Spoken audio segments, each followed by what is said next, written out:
جی T V میں مجاہد ولی آپ کو خوش آمدید کرتا ہے۔ اور وزیر اعظم شہباز شریف نے جو ٹویٹ کیا تھا بڑا سنسنی خیز اور ایک اعتبار سے بڑا حیران کن بھی تھا۔ وزیر اعظم شہباز شریف نے کا جو ٹویٹ تھا اس میں انہوں نے جو آج سے سرخی بنا اس بات کا انکشاف کیا دعویٰ کیا کہ پاکستان کے army chief general Asim Munir کو قتل کی دھمکیوں کا منصوبہ انہوں نے بے نقاب کیا ہے۔ بڑے تفصیل سے شہباز شریف صاحب نے ذکر کیا کہ فوج کے خلاف جو مہم چلائی جا رہی ہے اس میں بیرون ملک عناصر بھی شامل ہیں، اور باقاعدہ انہوں نے چیئرمین تحریک انصاف کا ذکر کیا کہ وہ اس کے پیچھے ہیں۔ ان کا کہنا تھا کہ آرمی چیف کے پیچھے عوام چٹان کی طرح کھڑے ہیں۔ خود ہمارے پرائم منسٹر شہباز شریف جب انہوں نے یہ ٹویٹ کیا ہوگا تو ان کے علم میں ہوگا کہ خود نون لیگ کی جو سب سے اسٹرانگ سوشل میڈیا ٹیم ہے اس کو باقاعدہ انعامات سے نوازا جاتا ہے، اور جس کو ہماری محترمہ مریم نواز صاحبہ سوشل میڈیا چلاتی ہیں۔ لیکن جہاں شہباز شریف صاحب نے آرمی چیف کے قتل کی دھمکیوں کا ذکر کیا، چیئرمین طریقہ کو انوالو بتایا، اس کے پیچھے بیرونی ہاتھ اور حد تک کہ غداروں نے کہا، ان کی انفارمیشن کو بھی کہا، اور پھر انہوں نے ساری ذمہ داری سوشل میڈیا پر ڈال دی۔ یعنی سوشل میڈیا ہے جس نے پورا منظرنامہ بنایا آرمی چیف پہ۔ سوال یہ پیدا ہوگا کہ ان کے پاس کیا ثبوت ہے اس بات کا، کیا شواہد ہیں ان کے پاس، کس کے ذریعے ان تک یہ خبر پہنچی، کون کس کو بے نقاب کرنا چاہتے ہیں، ان کے نام لینے میں حرج تھا کیونکہ معاملہ کسی اور کا نہیں۔ آج پاکستان، آپ کو علم ہے، یہ اوپن سیکرٹ ہے کہ ہماری افواج پاکستان کی وجہ سے سروائیو کر رہا ہے پچھلے 7 دہائیوں سے۔ فوج ہے تو پاکستان ہے۔ اسی طرح پاکستان فوج کا آرمی چیف کوئی فرد نہیں ہوتا، وہ ایک مجموعی طور پر نمائندہ ہوتا ہے پاکستان کی افواج کا بھی اور پاکستان کے عوام کا بھی۔ اس اعتبار سے وزیر اعظم شہباز شریف کا یہ بیان بے شمار سوال اپنے پیچھے چھوڑ گیا ہے۔ ہمارے ساتھ ہیں اکرام سہگل صاحب، دفاعی تجزیہ نگار، بڑی گہری نظر ہے، کئی کتابوں کے مصنف، اور خود ریٹائرڈ فوجی، اور کی جنگ میں انہوں نے حصہ لیا، پھر وہاں سے فرار بھی ہوئے۔ پوری ایک تاریخ ہے ان کی جنہوں نے کتابیں لکھی۔ اکرام سہگل صاحب، شکریہ آپ نے وقت نکالا۔ وزیر اعظم نے جو ٹویٹ کیا ہے، میں نے کہا نا آپ کے سامنے تو تاریخ ہے آرمی چیف کی، انہیں یہ خبر کہاں سے ملی ہے، اور جو انہوں نے کہا ہے کہ میں یہ خبر بے نقاب کر رہا ہوں کہ آرمی چیف پر قاتلانہ حملہ کیا گیا کا پلان بنایا گیا۔ سہگل صاحب دیکھیے، میں سمجھتا ہوں کہ بالکل جسٹیفائی نہیں کیا، کیونکہ ایسی بات جو ہوتی ہے آپ اس کو پبلک نہیں کرتے۔ جب تک آپ نہیں کرتے، جب تک آپ کے پاس ایویڈنس نہیں، اور اگرچہ آپ کے پاس ٹھوس ایویڈنس ہے تو پھر آپ کارروائی کریں، ٹھیک ہے نا؟ اور کیونکہ دیکھیں یہ آپ کسی غیر معمولی آدمی کی تو بات نہیں کر رہے ہیں، آپ ایک بات کر رہے ہیں چیف آف آرمی اسٹاف کا، اس انسٹیٹیوشن کا جس کی وجہ سے پاکستان کا ہے، ٹھیک ہے نا؟ تو پھر یہ تو میں حیران ہو گیا ہوں۔ پہلی تو یہ بات پتہ نہیں اس میں کتنی صداقت ہے، نہیں ہے، ان کے پاس کیا انفارمیشن نہیں ہے، بٹ میں سمجھتا ہوں کہ اس کو انہیں نہیں کہ اس کو پولیٹیکل پرپز کے لیے استعمال نہیں کرنا چاہیے۔ اگر آپ کو جو ثبوت ہے کہیں پہ تو آپ اس کے خلاف کارروائی کریں، اور میں سمجھتا ہوں کارروائی کرنا چاہیے، ٹھیک ہے نا؟ لیکن پبلک نہیں، پبلک کر کے آپ کارروائی نہیں کر سکتے ایسی چیز۔ اور پھر آپ کیا کر رہے ہیں؟ سوشل میڈیا کو آپ آگ کو اور بڑھا رہے ہیں۔ لیکن اکرم صاحب یہ بھی تو ہے نا کہ اگر وزیر اعظم شریف نے جب یہ بیان دیا ہوگا تو یقیناً یہ کوئی، میں نے کہا نا کہ ہمارے سب سے مضبوط ادارے کے سربراہ کے حوالے سے خبر ہے، ان کو بھی اعتماد میں لیا ہوگا، ان کے اداروں ایجنسیوں کو بھی اعتماد میں لیا گیا ہوگا۔ تو اس میں پھر 9 مئی کے واقعے کے پس منظر میں دیکھیں تو اور بھی زیادہ اداروں کو حساس اور ذمہ دار ہونا چاہیے کہ یہ جو بات آئی ہے اس سے مزید کنفرنٹیشن اور مزید شکوک و شبہات پیدا ہوں گے کہ یعنی حتیٰ کہ یہ سازشی اتنے اسٹرانگ ہو گئے ہیں کہ وہ آرمی چیف پر بھی میں نے خیال ہے ایسا میں نے آج تک کبھی، یہ ٹھیک ہے ضیاء الحق پہ اٹیمپٹ ہوئے اور بھی مشرف صاحب پہ بھی ہوئے، لیکن کوئی سازش بے نقاب کے حوالے سے ایسی خبر نہیں آئی ہوگی شیخل صاحب؟ بہت ہوتی ہے جی. میں تو تھوڑا حیران ہو گیا کہ میں بھی یونائٹڈ اسٹیٹ سے تھوڑے دن پہلے نیو یارک اور واشنگٹن سے واپس آیا ہوں. میں آپ اگر اجازت دیں جب آپ مجھے سوال جواب کریں گے تو میں اس کی ضرور وضاحت کروں گا کہ مجھے تو بہت حیرانگی ہوئی ہے. ایون مئی 9 کا واقعہ of course it is terrible, اور جو جس نے بھی کرایا اس کو آپ سزا ضرور دیں، لیکن اس کو اچھالنا اس طرح، آپ اس اچھال کے کیا کر رہے ہیں؟ آپ اسی انسٹیٹیوشن کو بدنام کر رہے ہیں جس کو آپ پروٹیکٹ کرنا چاہیے آپ کو ایٹ آل کاسٹ. ٹھیک ہے نا؟ تو یہ بات نہیں ہے. یہ آپ کیا دکھا رہے ہیں؟ میں بولتا ہوں میں تھوڑا سا حیران بھی ہوں، تھوڑا اپسیٹ بھی ہوں کہ ایسی باتیں جو ہیں یہ if only for purpose of security یہ نہیں کرنی چاہیے بات. ٹھیک ہے نا جی؟ اور اگر میں سمجھتا ہوں کہ ایسی بڑی الزام لگانا جب ہے، اگر صداقت ہے تو آپ کارروائی نہیں کر رہے تو پھر آپ جرم کے ثابت ہیں. اگر یہ جو اکرم شیخل صاحب آپ دفاعی تجزیہ نگار ہیں، لیکن جو بھی ہم دفاع پہ انالسٹ کرتے ہیں وہ سیاسی منظرنامے سے ہٹ کر تو نہیں دیکھتے، اور ایسا لگتا ہے کہ مثلا جو اتحادی جماعتیں ہیں بڑی مضبوط ہیں، بڑا پس منظر ہے، تو انہیں جو ہے اتحادی جماعتوں کو اپنی سیاسی لڑائی خود لڑنا چاہیے. یہ آخر ہماری افواج کو اپنے ایجنڈے کے لیے استعمال کرنے کی کیوں کوشش کر رہے ہیں؟ اور یعنی اس سے تو اداروں کو نقصان پہنچے گا، پھر خود کا ان کو خیال نہیں کہ وہی الزام جو عمران خان پہ لگتا ہے کہ جناب وہ اسٹیبلشمنٹ کی مدد سے جو ہے پاور میں آئے. تو اس وقت یہ اگر عمران خان کے حوالے سے یہ جو کہہ رہے ہیں کہ ان کی یہ سب سازش ہے، اور جیسے میں نے کہا کہ یہ اپنے ایجنڈے کے لیے اس طرح استعمال کرنا ہوا، اس سے خود ان کی سیاسی صاحب کو نقصان پڑے گا، لیکن زیادہ اہم ہمارے لیے ادارہ ہے، فوج ہے. اکرم شیخل صاحب دیکھیے، میں سمجھتا ہوں کہ سب سے پہلے آپ کو ایک چیز واضح کر دینی چاہیے کہ پاکستان اگر قائم ہے تو قائم ہے پاکستان آرمی کی وجہ سے، اور پاکستان آرمی کا جو قائم ہے وہ یونٹی آف کمانڈ جو chief of army staff represent کرتا ہے اس کی وجہ سے. تو اس لیے آپ کو یہ دو جو آپ پاکستان آرمی کی جو انسٹیٹیوشن ہے یہ آف لیمٹس ہونے چاہیے. اس پبلک ڈومین میں جب تک وہ ان کی بہت سخت ضرورت نہیں ہو نہیں آنا چاہیے. ٹھیک ہے جی؟ میں کبھی بھی مارشل لاء کے یا ملٹری رول کے یا میں نہیں بولوں گا، لیکن پاکستان جیسے ملک میں ایک انسٹیٹیوشن ہے، اور جس طرح یہ ملک بنا ہے اور اس ملک قائم ہے تو انسٹیٹیوشن کی رول ہے. تو وہ جو رول ہے وہ پبلک نہیں. That rule is that public کب آتا ہے؟ وہ پبلک آتا ہے جب آپ مارشل لاء ڈکلیئر کرتے ہیں.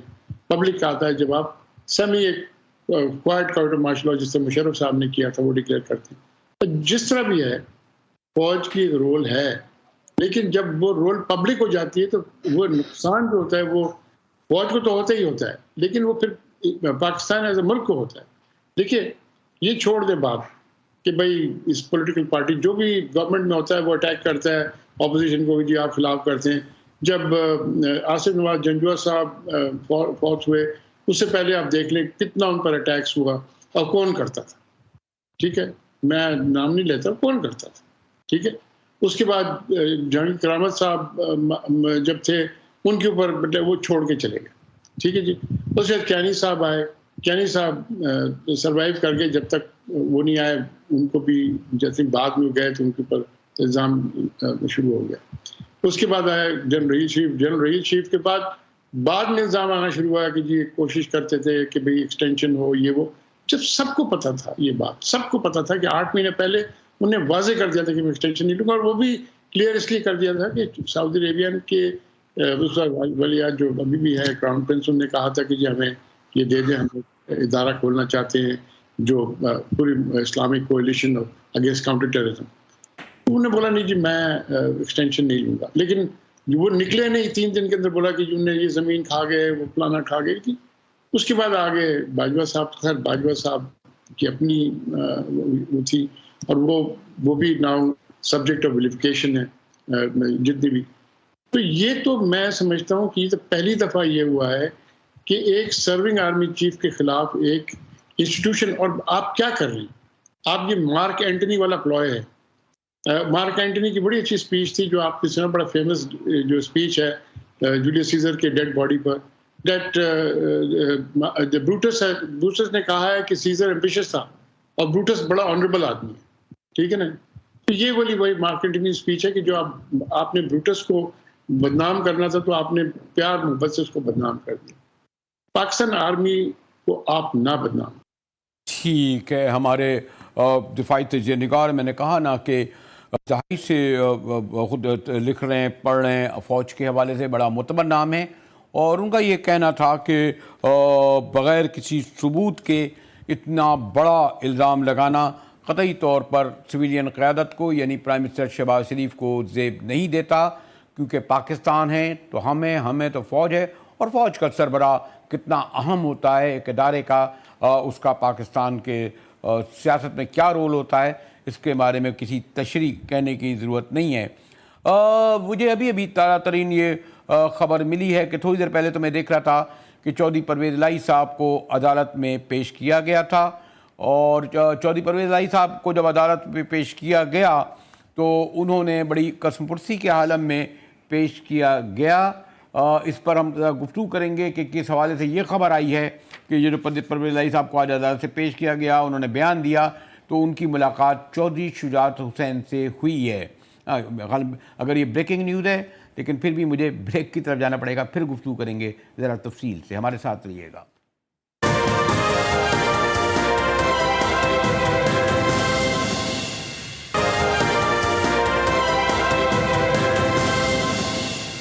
جی ٹی وی میں مجاہد ولی آپ کو خوش آمدید کہتا ہے، اور حضرت مولانا فضل الرحمان کے بیان نے ایک بار پھر بڑی سیاسی ہلچلی نیچے بنائی، بلکہ ساتھ ہی پی ڈی ایم میں ایک بار پھر دراڑیں پڑتی نظر آ رہی ہیں. اور آپ کو علم ہے کہ حضرت مولانا فضل الرحمان، میں تو سمجھتا ہوں کہ پاکستان کی سیاست کے اس وقت زرداری صاحب کا معاملہ اور ہے، جہاں دیدہ سیاستداں ہیں، اور دیکھیں ان کی کوئی نشست نہیں، یعنی خود قومی اسمبلی میں نہ سینٹ میں ہیں، لیکن پوری پی ڈی ایم اور ساتھ میں نون لیگ کو ایک کندھے پہ، زرداری صاحب کو دوسرے کندھے پہ لے کر چل رہے ہیں. اور ان کو اس بات کی شکایت ہے، شکوہ ہے، ناراضگی ہے کہ جناب دبئی میں جو ملاقات ہوئی 27-28 عید یا عید کے پہلے یا دوسرے دن، تو اس میں نون لیگ اور جے یو آئی کے درمیان، پیپل پارٹی اور نون لیگ کے درمیان، اس کا ان کو نہ تو اطلاع دی گئی نہ بعد میں بریف کیا گیا. ویسے تو حقان عباسی صاحب نے کہہ دیا ہے بڑے دو ٹوک الفاظ میں کہ دو پارٹیوں کی ملاقات تھی، ضروری نہیں تھا کہ مولانا کو اطلاع کی جاتی. ہمارے ساتھ ترجمان جمعیت علماء اسلام محترم اسلم غوری صاحب ہیں. شکریہ غوری صاحب. اور اب یہ جو بتائیں کہ جو مولانا صاحب نے شکوہ کیا کہ دبئی میں ہونے والی ملاقات سے انہیں آگاہ نہیں کیا گیا، انہیں اعتماد میں نہیں لیا گیا، کیا ہوا بھائی؟ دو پارٹیوں کی ملاقات تھی، ہو گئی. حقان عباسی صاحب بھی کہہ رہے تھے. جی اصل میں کل کوئی باضابطہ پریس کانفرنس نہیں تھی یا میڈیا ٹاک نہیں تھی. کچھ صحافی جیسے آپ جیسے دوست ہوتے ہیں، ملنے ملانے آ جاتے ہیں، پھر گپ شپ میں کچھ باتیں ہو جاتی ہیں.